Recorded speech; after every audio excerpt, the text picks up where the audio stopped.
It's time for the One Bar and Lupica Show, bringing you anything and everything Minnesota Vikings. Welcome to professional football.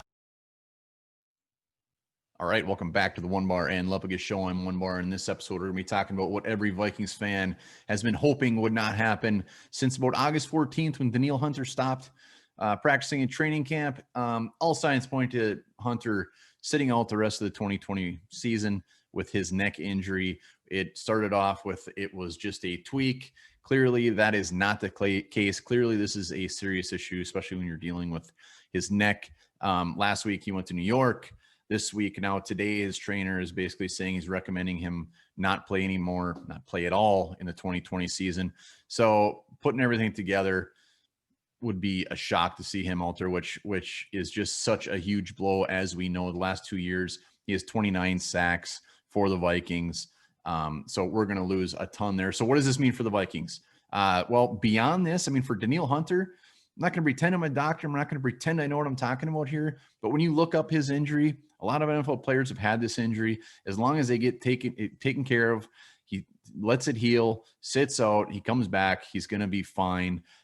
So that is the good news.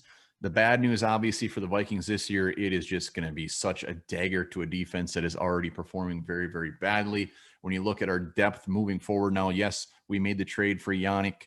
Odenigbo is there. Jalen Holmes is there. DJ Wanham starting to get in the mix, which is great to see. But you can't compare that to the thought of having Danielle Hunter out there. I think Yannick is pretty close to Danielle Hunter as far as what he's going to get for sacks.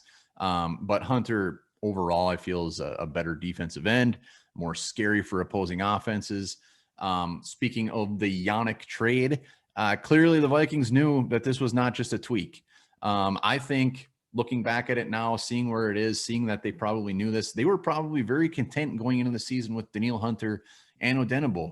Odenigbo, sure, he's had a quiet start to the season as far as when it comes to sacks, getting to the quarterback, but he was coming on last year, and I think they were going to give him his big shot, mixing DJ Wanham in there, Eddie Yarbrough, Jalen Holmes over the defensive end. So when they made that Yannick trade, they must have damn well known that Hunter had a very, very good chance of not playing this year, giving up a second-round pick, which could end up being a one-year rental. That is a big, ballsy move for a front office to make with a guy on his last year of his contract. So they must have known. They gave up the second-rounder. In a perfect world, Ngakoue comes back, re-signs with the Vikings, and we actually get to see Hunter and him out there. But it is definitely far from a sure thing. So, yeah, overall thoughts is just we're just gonna have to roll with the punches. Yannick will get his sacks. He already has 3 on the season. It's gonna be a rotational mix on the other one. On the other end, I'm getting kind of excited for DJ Wanham. 2 weeks in a row. Last week he had a sack. Week before that he had a tackle for a loss.